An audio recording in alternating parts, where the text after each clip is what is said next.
Your whole goal when you're telling a story is to create an emotional experience. Creating emotion, inviting people into that to experience a feeling, that's the thing that makes people interested.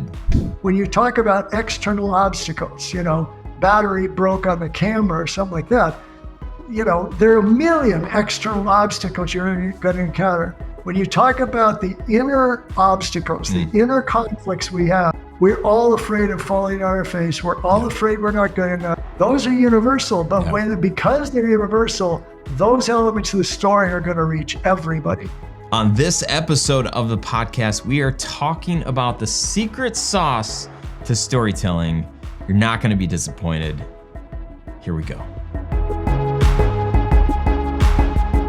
Hey friend, welcome to the Grow Your Video Business podcast. I'm your host, Ryan Coral, and I'm so fired up for this episode. It is Rich. Michael Hauge, my guest. This guy brings the heat. It wasn't like a hot wings challenge. What is that show? It wasn't that, but he did bring the heat. I walked away with so many notes. Normally we're talking about straight up like sales, marketing, operations, mindset stuff. I love talking about story and the experience that Michael has, the success that he's had.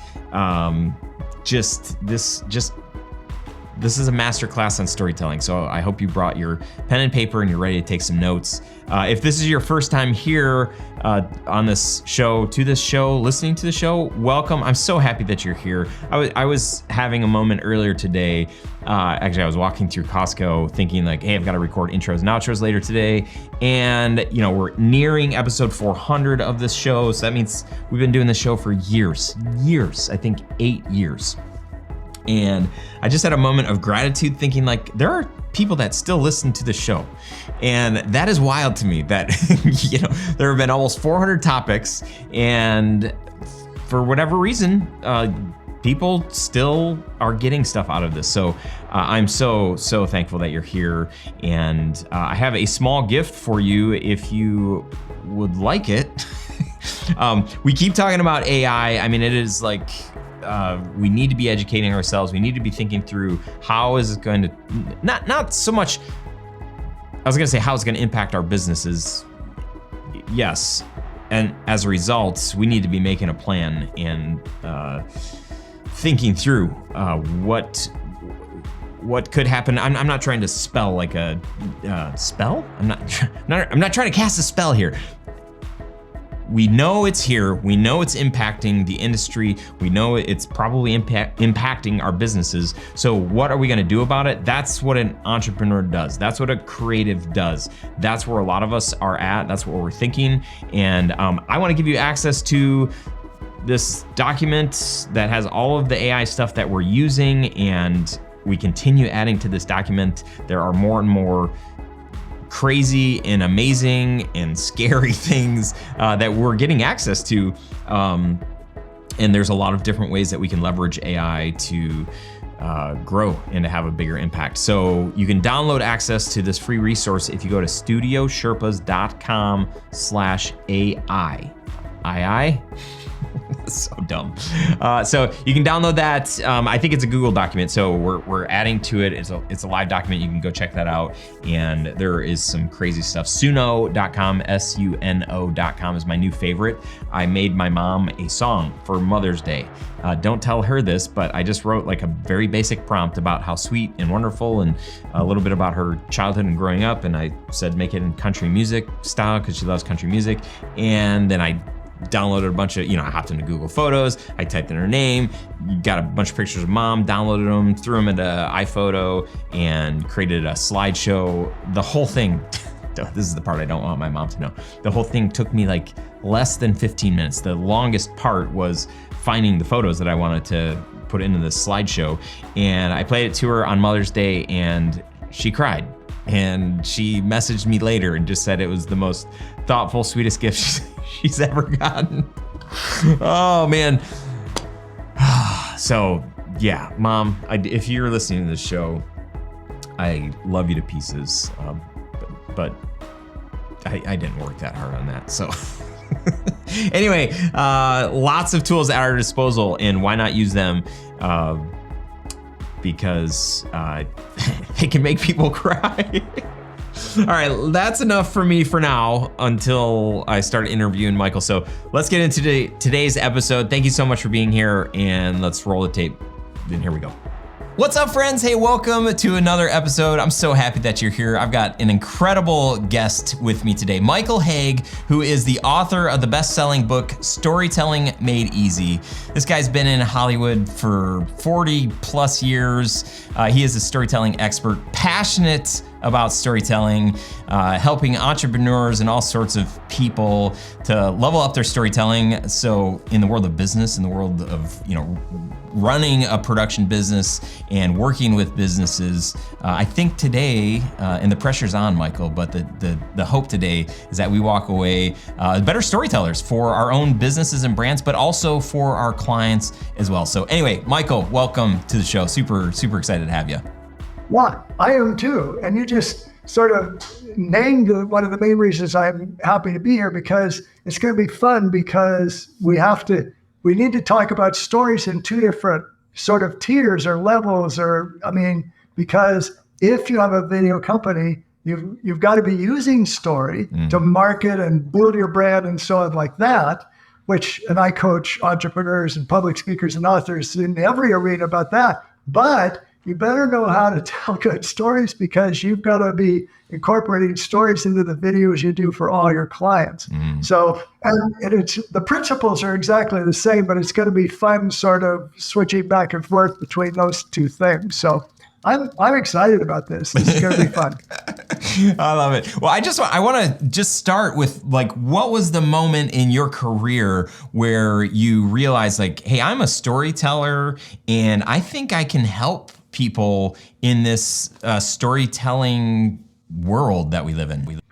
Sure. There's been a few key sort of turning points and moments, but because I have this sort of bifurcated or combined career working in Hollywood and working on what I call for business storytelling, for entrepreneurs is sort of the best way to say it.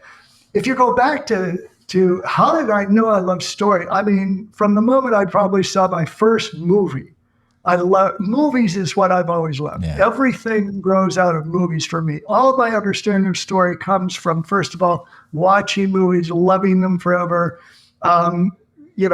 not being too afraid to move to Hollywood to work in the film business for quite a while, because that seemed like a pipe dream. And that's what's known as the hero refusing the call. Finally, I had a chance to do that. And so I came to Hollywood knowing nothing except that I loved movies. I knew about there was such a thing as a screenwriter and a director, of course. I didn't want to be an actor. But I learned that I went right into this little film school, but I learned how to read scripts and do synopses of them and recommend them. And I started doing that for agents and then for producers. And one of them promoted me to be his head of development. And that got me on a path of working with screenwriters and filmmakers. And shortly after I began, I started teaching screenwriting to filmmakers and screenwriters, eventually all over the world, but started out around the US. Okay, so that all happened. The more pointed story, I think, or the key is when I didn't transition, but just expanded into the business arena for this. And that really happened when about 15 years ago, I get a call from a guy named Matt Basek. If you were in the internet marketing world, you probably know who Matt is, because he's like, he's not a grand old man, he's not old, but he was one of the first almost pioneers of internet marketing. So I'm here in in Los Angeles, and I'm sitting in my office, and at that point, I was fairly well established in Hollywood. I was doing well. I loved teaching. I had done a video with someone named Chris Vogler that the two of us did, but I was giving a lecture, and I named it The Hero's Two Journeys. And it was about the two levels of storytelling. We might touch on that later. And one of the people that saw that video was Will Smith. And so he had his people call me, ask me to read the script for I Am Legend, We then talked about it. He liked that. Eventually, I was put on retainer with his company, so I was working with him. And I got to be known, and my first book got to be known, and so on. So I was doing okay, except one of the things I learned in my career, because I was teaching a lot, is when you're teaching screenwriters are poor. and they see themselves as poor. And so I thought, I bet if I were doing something with stories in the corporate arena, I didn't know what that meant, but the corporate arena always sounded like what would be lucrative. But I never did anything about it until I get this phone call. And the guy says, "Hi, my name's Matt Basak. I'm an internet marketer. I'm getting ready to do a webinar. I saw your video, the same video that Will had seen, and I wanted to know if you'd be help me with the story I'm developing for that." And he said, "And I'd love to come to LA and meet with you about it." And he was living in Georgia. So I honestly said to him, "Well, okay, that sounds fine," because I figure if someone's willing to fly all the way from Georgia, he's probably got more than the average screenwriter in his pocket. Very lucrative. But I thought, well, this sounds fun. It always sounds fun. And I said, "Well, I should probably tell you, I don't know what internet marketing is. I have no idea what a webinar is. I know nothing about what you do." And he said, "Doesn't matter. I just want your help with the story." And he had this story about how he had been confronted by the IRS. And basically what they did is they said, "We're investigating you. We won't tell you why." There was nothing he'd done wrong, but he had to shut down his whole business. So, and he finally they finally stopped. His lawyer said, nobody ever gets the IRS to stop, but he had to start all over with his business. And so what he did is the whole premise of his webinar is, if I can start from zero, so can you. Here's how you start from square one. So I helped him with the story. And I didn't know what a webinar was, but every time he told me something about this story, I said, "Well, if that were a movie, the way you should start that story is this. And if it were a movie, you want to add this dialogue," and so on. Well, he seemed to like it a lot. In fact, sometime after that, he gave me a volunteer. I didn't really ask him, but he volunteered a testimonial. And he said, "Thanks to the ideas I pulled out of Michael Hauge's brain, I figure the story he helped me create has now made me about $10 million. And I thought to myself, that's cool, and I should have charged more. But anyway, but the reason I'm telling that story is because a sort of a light went off, because I didn't know anything about his arena, but I realized story is story is story. And if you know what makes a movie emotionally involving, you know what a movie does to make billions of dollars, if Hollywood makes billions of dollars, if you know how that works, those principles are going to apply to any story in any situation, particularly stories where you're trying to persuade somebody to take some action. Hire me, or invite me back to speak, or get people to trust you and connect with you. And when I knew that, when I realized that and it had been evidence, then I started expanding into this world. So that's the pivot point, I think, that you're more asking about, or that I think is critical for our audience right now. Yeah, I love that. That's really cool. I want you to tell us all the things. What is, when you look at the work that you've been able to do and the opportunities that you've gotten, what would you say, like, what's been one of the most proudest moments that you've experienced?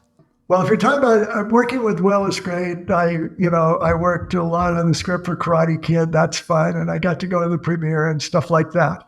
The proudest experience.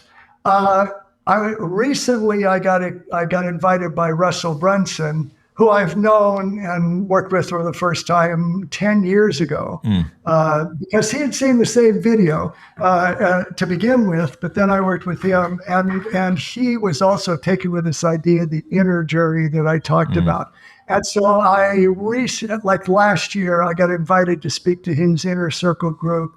There were about 120 people in the audience, and I was sort of a featured speaker at this event, talking about, that was really cool. It's an interesting question. I probably should be ready with more.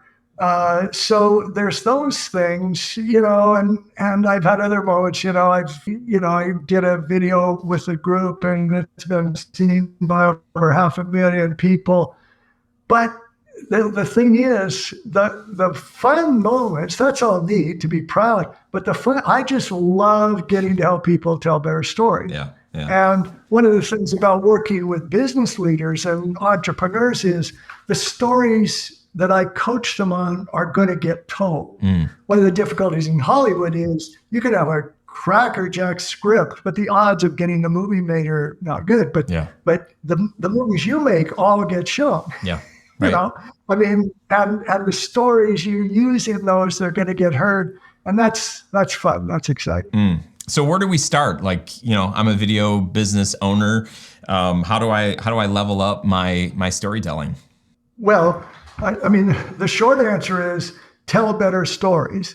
I was listening to some of your podcasts, and one of your guests, I really enjoyed his name. Now, it sounds like you guys know each other sometime. Tyler Lassard, is that how he says it? Yeah, or Les? yeah. Lassard, Okay. yeah. So you were one interview. I was looking for a podcast you did that I thought might touch on something to do with storytelling. Yeah. And so he said something, you asking the question, well, if we really don't have a big budget, we're just starting out, how do we get our first 100 clients? And his answer was, which made a lot of sense, he said you should probably start with an explainer video, just a really good, clear picture of for your target market. Yeah. This is what we do. This is how we do it, and so on. But then he had a quote, and he said, I'm looking at my notes because I quoted exactly. It says, when you do that kind of video, it doesn't always end up being the most interesting or emotional or epic production, but it's a good one to start on, was what he's saying. And I thought, no, that's not true.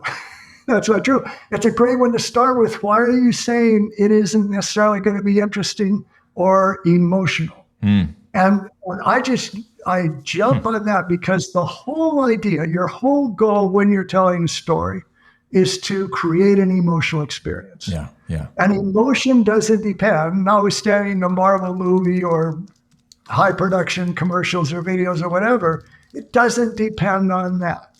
Emotion is what's going to create a connection between your audience, let's say your client and you, if they're looking at your story on it or they're hearing your story about you, but also for your client and their prospects or their customers or whoever they're trying to reach. It's the way you create a deeper connection with anyone is to give them an emotional experience, and to get them to say yes. Make it an emotional experience first. The data will come later, but the reason we say yes to things first and foremost is we think we're going to feel good if we do it, or we're feeling good just experiencing that. And creating emotion has nothing to do with budget. It has to do with two things. One is how much conflict is there in the story, and the other is how much specific detail do you have in the story. Now, a lot of times I've talked to speakers who are telling stories, but you have the advantage of putting it on video.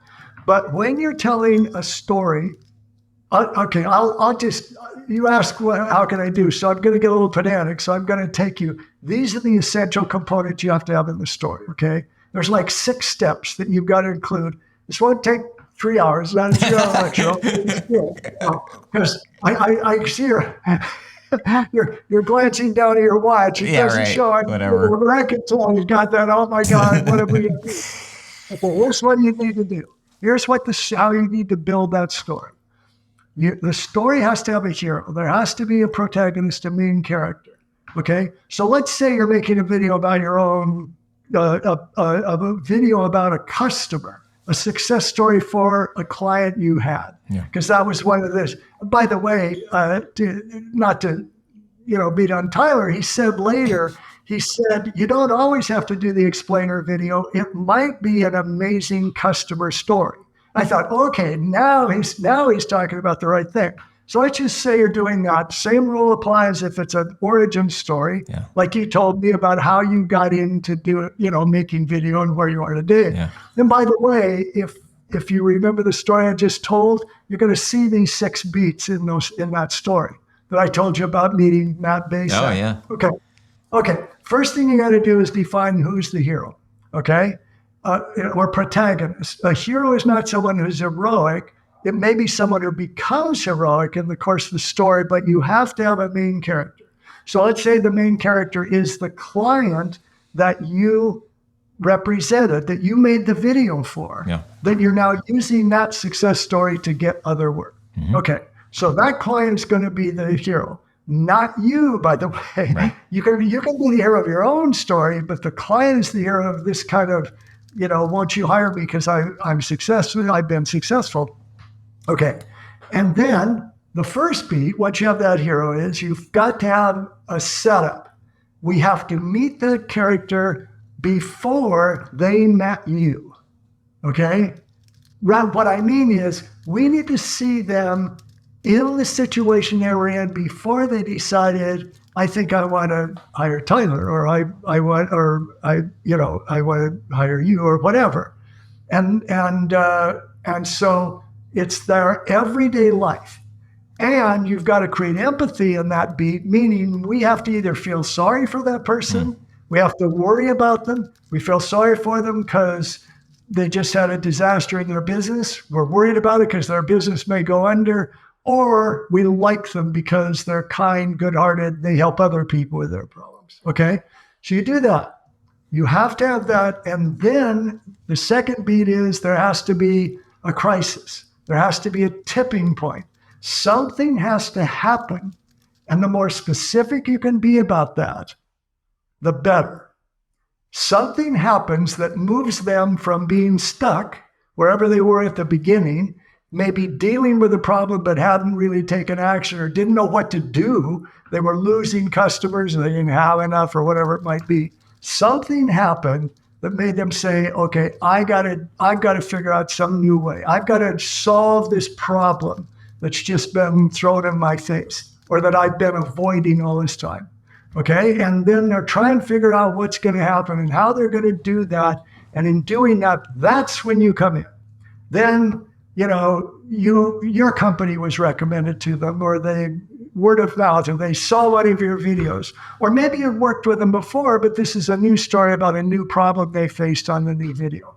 Okay, so that's the second beat. First the setup, then there's that tipping point, that crisis. Then, as you're working with them, you have to define a specific, visible goal that they want to achieve. So if you're telling a story about one of your successful clients, the more specific what they want, the more visible it is, the more you can create a movie in the mind of your audience that's watching your video about this successful client, the more emotional it will be, because now we've got something to root for. So if you had a client who just say, well, I feel like I need video, and they wanted to build their brand, okay? That may be true. I don't know what that looks like. But if you say, but they wanted their likes on Facebook or whatever it is now to double, or they wanted to make X amount of money, or they had to make this amount, or they had to have this many customers, or maybe their problem was some internal office culture thing. But how would they know? How did they know they'd be a success? What did your clients say to you? This is what I want to have happen with this video. Okay? So they say that. So now you have a goal. Now they're going after a finish line that we can picture. Okay? And then the next 2 steps are easy. That is pursuit and conflict. What are the steps they took? And what were the obstacles they faced as they were doing it? So the steps are, what did you help them do? And do you have some video of that? Or is there something you can show? But you also, remember, the goal is to create conflict so you can have emotion. So we want to know, what were some of the setbacks they encountered after you started working with them? Now, this may sound a little counterintuitive Yeah. because you may think, well, they're going to look like idiots if they had problems. But here's the thing. The way I liken it is to, if you see an infomercial that says, buy this. I just saw one for a golf club that's going to get rid of your slice, and I golf. So I thought, ooh, that sounds cool and so on. But you get rid of it and you never slice again. That's bull. I mean, I don't care. I want it sliced and say, Scotty Scheffler. I don't know how many golfers you have in the video world, but anyway. Okay, so if it just sounds too good to be true and it's all easy street, as soon as they start working with you, I'm not going to buy that if I'm a potential buyer. But I do anticipate that there are going to be problems I would face because no matter how successful your other clients were, my belief is always going to be that will work for me because I'm dumber than everybody else or I've tried before or whatever. Okay. So if you say, and as we were working with them, they discovered that, they lost a certain amount of money. Listen, what would be a typical setback that would occur as you're working with a client? I'm asking you now. What would be something that might happen that they encounter that you have to help them overcome?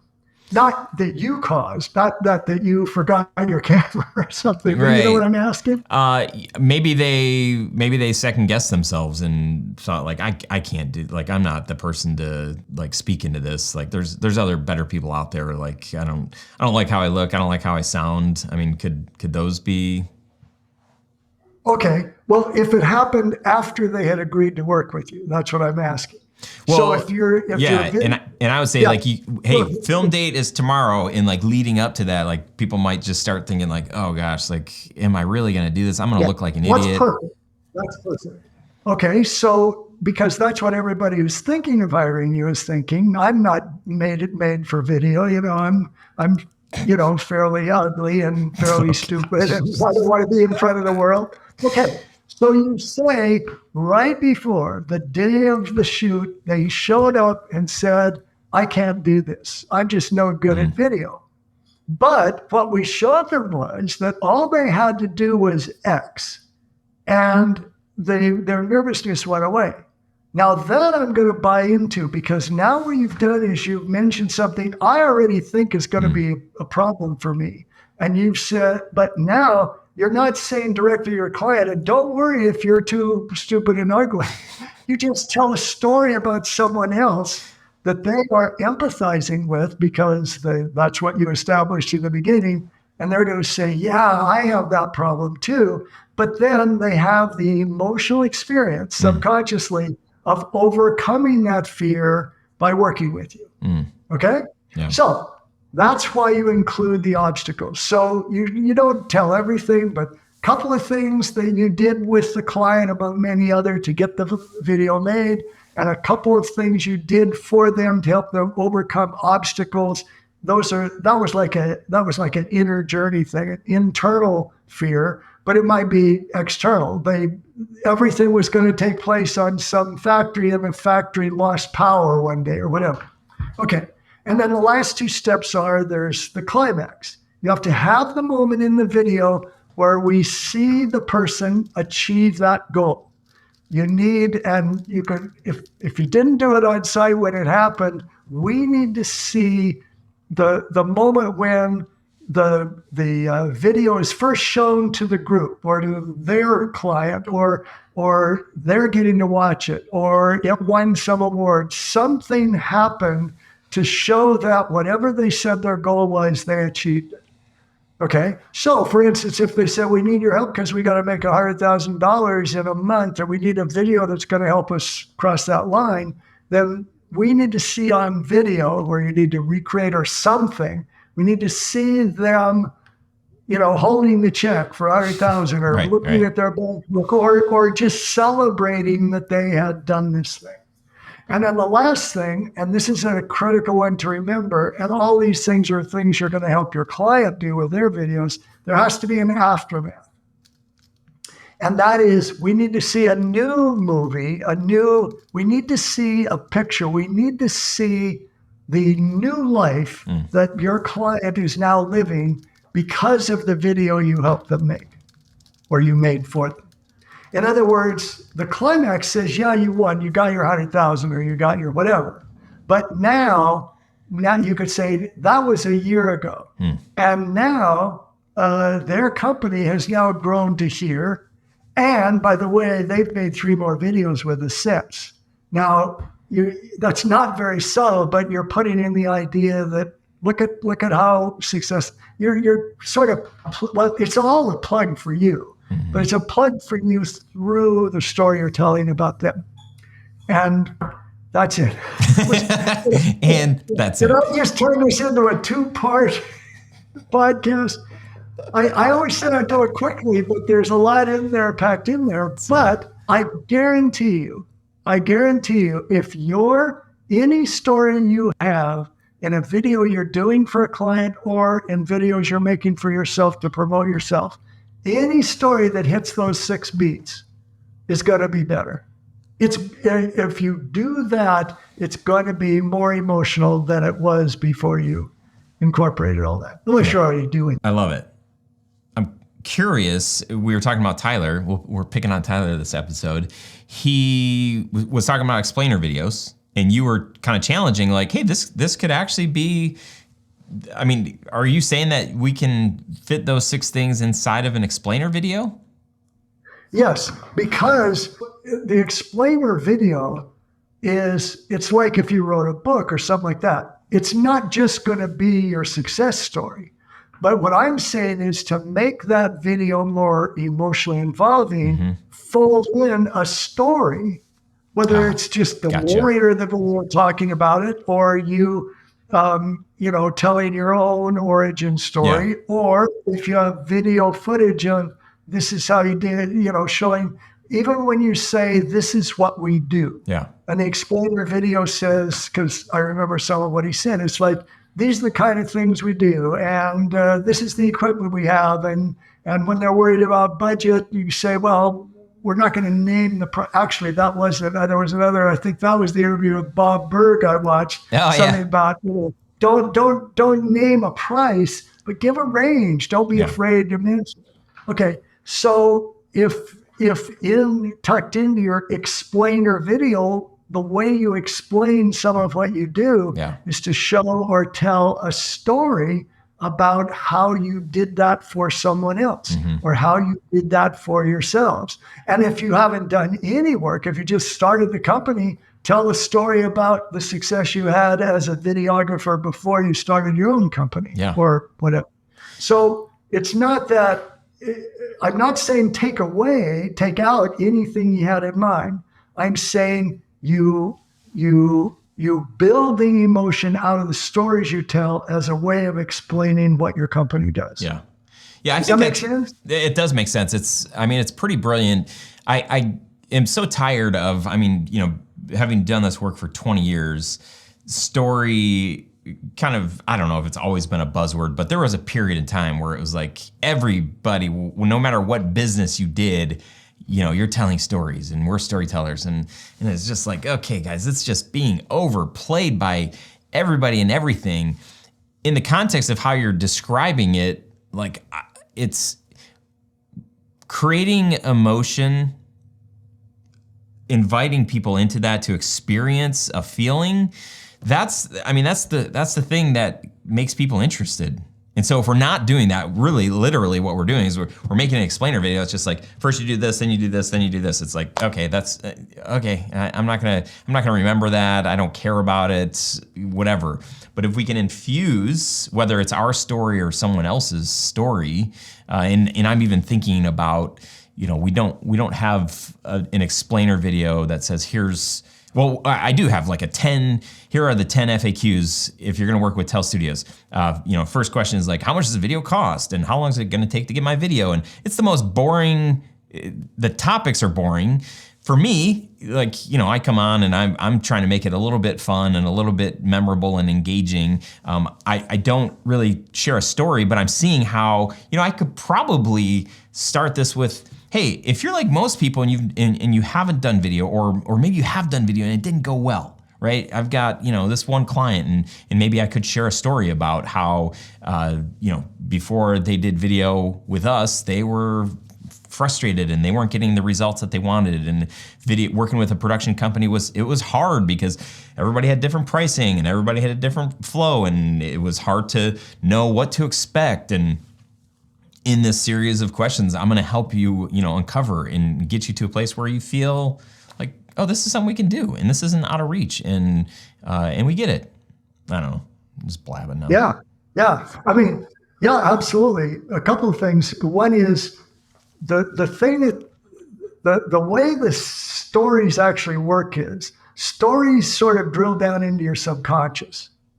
And so if you're telling a story, just think of going to a movie. But if you hear a really riveting story, it doesn't have to be riveting, but if you hear a story that is emotionally involving, it's like being in a movie and you forget you're in a movie theater because you're totally inside the story being told.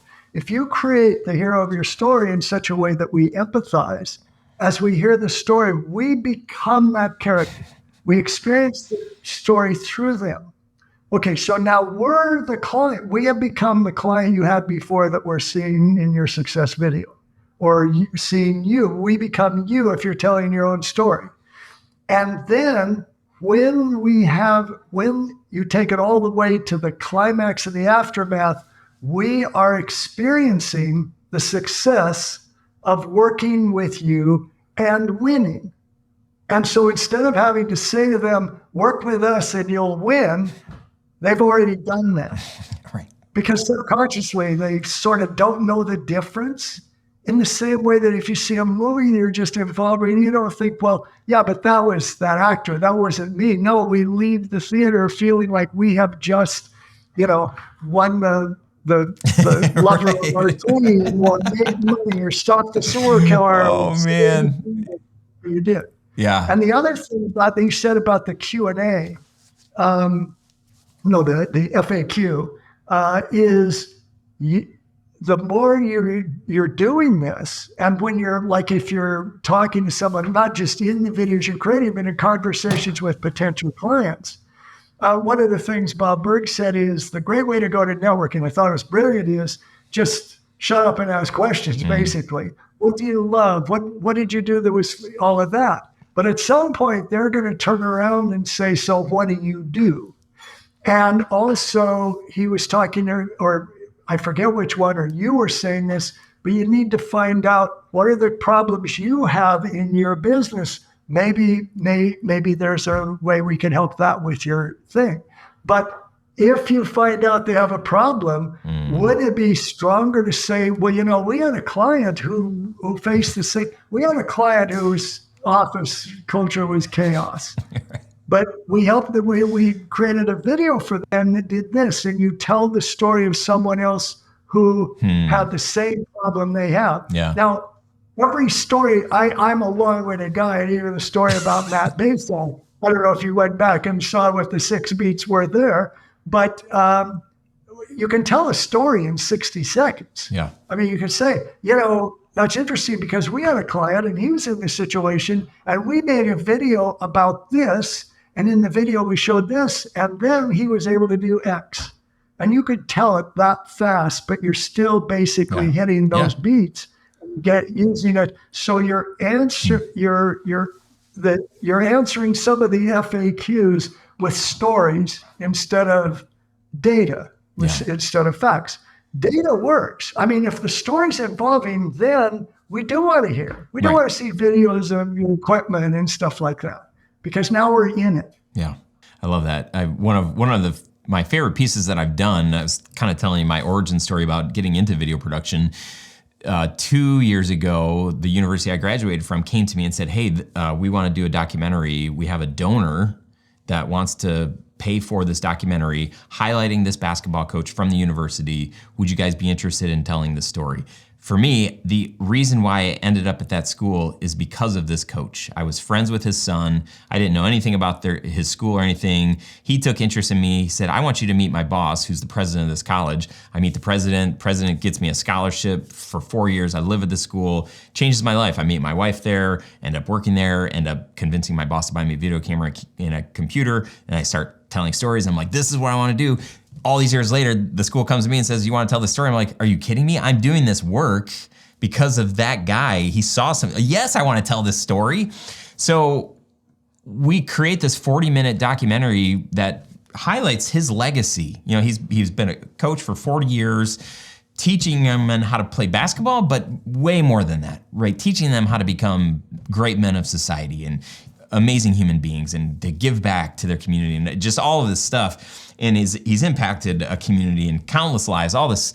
And now the college has this beautiful piece, who this guy, you know, and he's taught at the school for, 50 years or something like that. His values align with the school's. I mean, he is, like, when you think about this school, he is the perfect billboard.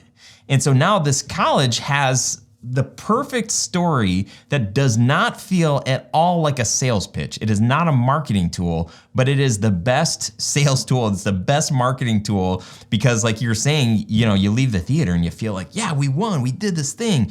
You've watched this film and you're like, my gosh, like this college is amazing. Like what this guy did and what he does, and so there's this alignment and there's this connection, and it's all like. It's because of this story. And so now they've got this tool. So as you were saying, for me to take that and to be able to go to other schools and say, we worked with a school that they were able to create this amazing, the best marketing tool that they have that doesn't even feel or seem like marketing. And now they're able to get the most aligned people with their mission and vision and their values because they're seeing it. They're seeing the impact and all of this stuff. It's like the best tool that they've got that they're using to market what they're doing. Yeah, absolutely. And the beauty of it is you also have a great story there. I don't know if you realized how you were telling that story and how good it was because you were also telling an origin story. Mm. There's more than one origin story, but it's really, and if someone, let's say you were giving a presentation to a group of wannabe videographers or to a group of existing videographers and so on, and your goal was not to get them to buy something, it was to inspire them to keep going forward and overcome whatever resistance or fear they might have of doing something that doesn't sound like a real job, which I would be willing to bet. Almost everybody watching or listening to this has had the experience of someone in their family or friends or so and say, you're gonna what? We're going, well, why aren't you a pharmacist or why don't you get a real job? A real job. Because anybody who wants to be creative and make money doing it is going to get that thing. Right. But you counteract those comments with the story you just told because you, in telling that story, and I bet you've told it a bunch of times, you just light up. Because you're so proud of that and it's so good. And then you say, imagine what it's like to be able to do what I got to do, to make a video that not only can support this school, it's great, and pay tribute to this guy, but can echo back to where you were in the past. And you can have that feeling that I had of being able to do that. It's a great story. And it's extremely emotional. I mean, as we're hearing it, just what I said. If I asked you in advance, I said, be sure and tell that story. Yeah. And I didn't even know that would ever happen. But because, it's the emotion involved that gets us involved. Mm-hmm. And then that would make me want to work with you because it's not just, I'll take your word that you're a good videographer and have that effect. But I want to work with somebody who's that excited and passionate about what he's doing. Yeah. 20 years after he started doing it. Yeah, that's really good. It reminds me of, we worked with University of Michigan, the business school, right when we launched our corporate brand. So this is about 12 years ago. And they had asked us, they said, hey, we want you to present in front of our team. And I was super nervous because, Ross School is like one of the best business schools in the world. And I did not go to school there. I'm just like my rinky dink little Christian college. Like, this is my background. I didn't go to business school, nothing.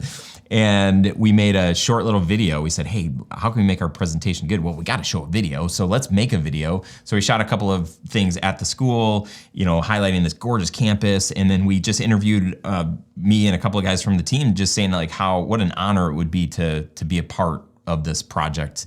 And then we ended the video. I was on camera and I said, we're really looking forward to this potential opportunity. And, we made this video because, well, we weren't sure what else to do. And it was just this like awkward ending, but I was like kind of being silly, and the camera cuts and you kind of hear us talking in the background. We're like, well, we'll see if we get it kind of thing. And I knew that for the school, like they were either gonna love it or hate it. And I was just telling my team, I'm like, I want our clients to understand us. I want them to get us, our personality, that we're, a little sarcastic, we like to have fun, we're super goofy. And if they hire us and they get surprised later because they find these things out, that they didn't know. So let's just show them, let's infuse that in this little video that we're gonna show them. And reminding me what you just said, we played the video and I'm kind of sitting back looking to see what the reactions are. And there's a couple of smiles, a couple of like no reaction, but the video finishes and they looked at us and they said, if you can do what you did for your brand for ours, now that's not us, right? But you have that ability and that's what we're looking for. And so we got the job. Again, it didn't come down to like didn't want us to match the personality, but they wanted us to be able to, understand their brand and to be able to do what we did for ourselves for them. Cool. So let me ask you, because you're in the business and you're guiding so many people to do it, what in your experience have been the biggest challenges you found in incorporating stories into the video, into using story either for yourself or for your client? I think that people have, when they find the time and the resources to do a video, they want to cram everything in it. So they want it to be informational and they want it to be inspirational. And it can be, but there was one instance where we were going to lead a workshop. We started doing these workshops before we hit record because we're like, let's get alignment. Let's make sure that they understand what they're getting themselves into, so that they're not surprised later and they're actually getting what's going to support their goal. So we do this workshop. We lead the workshop, but we showed up and I got handed an outline and it was like, here's the outline of the video. And I'm just thinking like, wait, we're here to like work through to make sure that we're doing the right video, to kind of give you some ideas, insights, expertise, whatever. And so then I'm looking at the outline and it was very much like, we've been around since this time and we've served this many students and this is what we want. And we asked the question, like, do you guys want something that's like, story driven and like, makes people feel something that's inspirational, or do you just want something that is very informational? And they're like, oh, we definitely want something that's, going to inspire people to enroll here. And so I said, okay, well, we need to just hit the pause button on this outline here because this is just information. Like if we'd made a video that was this, people are gonna fall asleep. Like there's no interest there. And so I say that because most people, they just wanna cram, lots of information. How can we make this powerful story? It's like, well guys, like sometimes it takes some room to breathe and to like, unpack a story.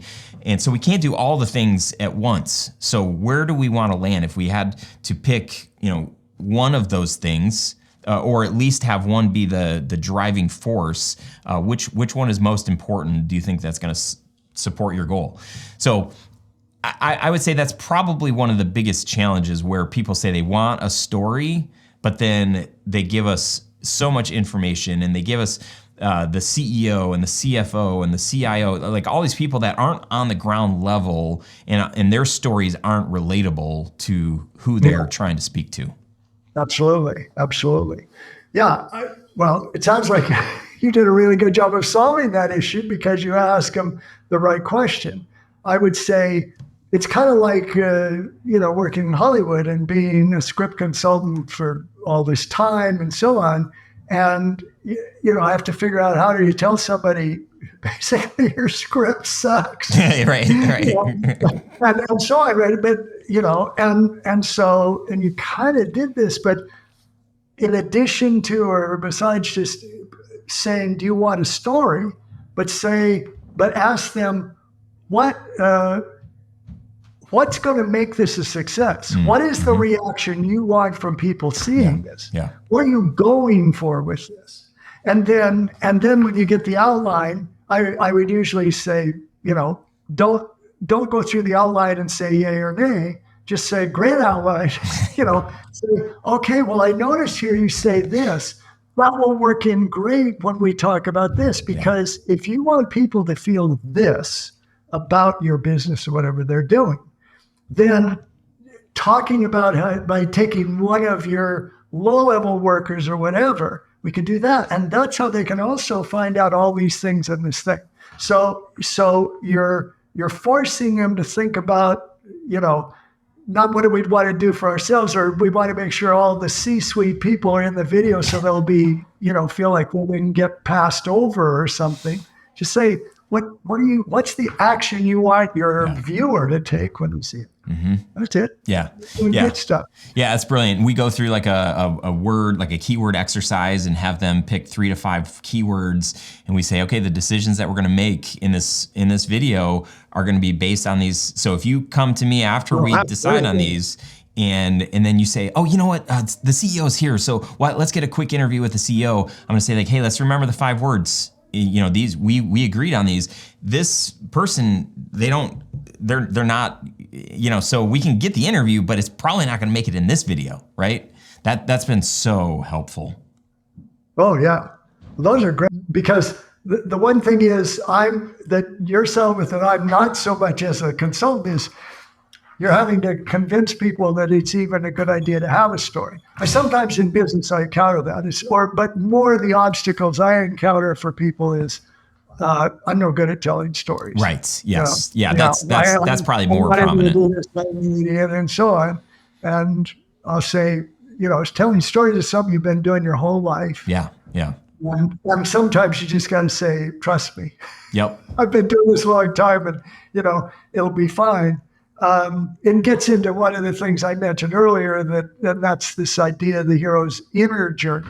And one of the things that I really think is valuable to go deep into is, and as a storyteller in whether it's for your own business or helping somebody else, when you get to the level of revealing and exploring the fear that the hero of the story is up against, those are the stories that create the deepest connection.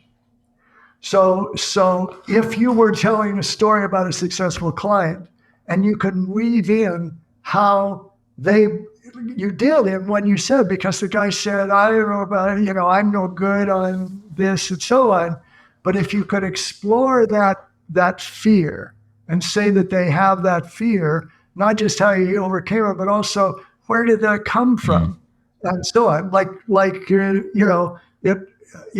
Every time he thought about being on camera, he thought about when he peed his pants in the school play or whatever it might be, and you put that in. And the reason that's valuable is because when you talk about external obstacles, battery broke on the camera or something like that, there are a million external obstacles you're going to encounter. When you talk about the inner obstacles, the inner conflicts we have, those are universal. We're all afraid of falling on our face. We're all afraid we're not good enough. Yeah. We're imposters.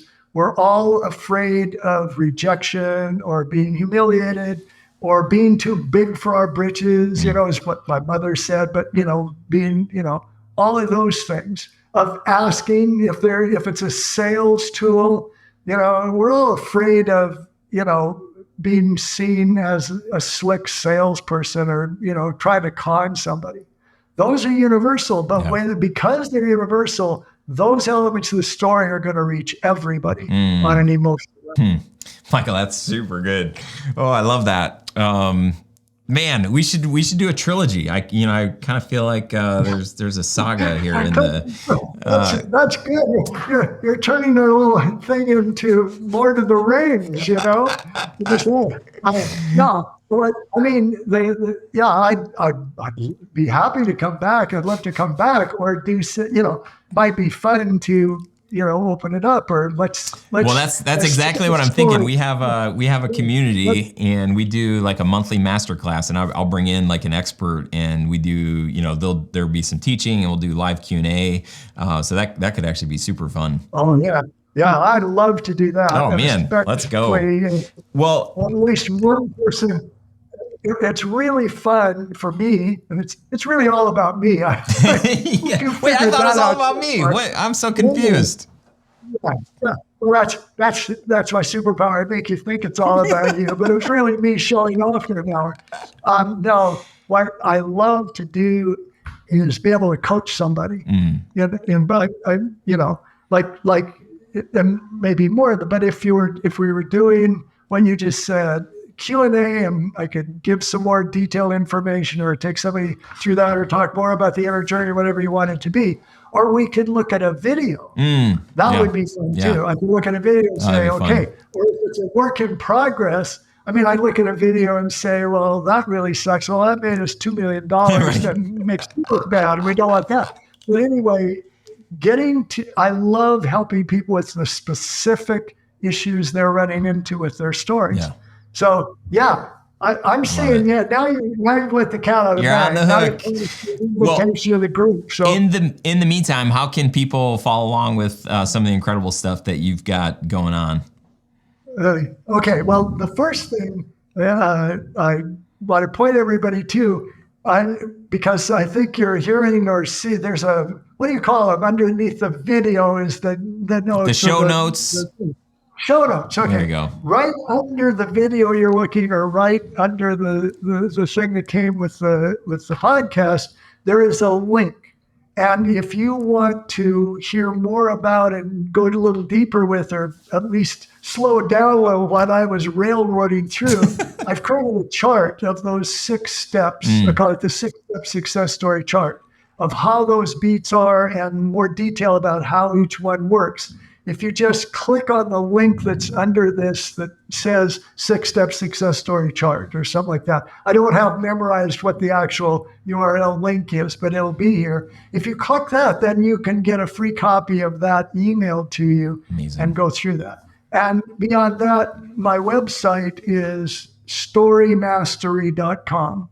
And if you go there, then you can find out about if you might want to work with me one-on-one, to work with you on your stories or like that. And you can find out about my book or even the video that I showed all those people had sent and so on.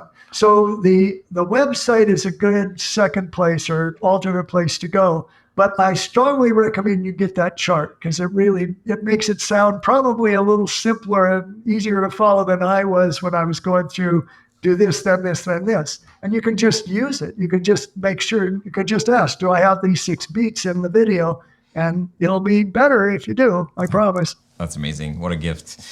Michael, this has been such a blast, man. I'm so grateful that we got this time together. I just love the journey that you've taken and how you're helping people.